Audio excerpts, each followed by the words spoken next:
بسم اللہ الرحمن الرحیم۔ السلام علیکم، یہ سچی خبر نیوز کے ساتھ میں ہوں عائشہ قمر۔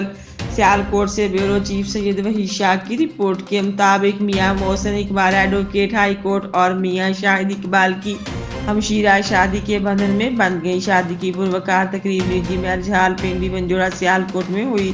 اس پروقار تقریب میں سیاسی، سماجی، مذہبی وکلا برادری اور عزیز و اقارب نے کثیر تعداد میں شرکت کی۔ میاں محسن اقبال اور میاں شاہد اقبال نے مہمانوں کی خوب توازیہ کی۔ شادی کی تقریب میں خصوصی شرکت کرنے والوں میں میاں محمد وارث ایڈوکیٹ، میاں سجاد ایڈوکیٹ، سیاسی سماجی شخصیت، امیدوار تحریک لبیک پی 35 مہر سجاور اور مہر مبشر توام شامل تھے۔ تمام دوستوں اور ساتھیوں نے مہر محسن اقبال ایڈوکیٹ اور مہر شاہد اقبال کی ہمشیرہ کو اپنی نیک تمناؤں اور دعاؤں کے ساتھ رخصت کیا۔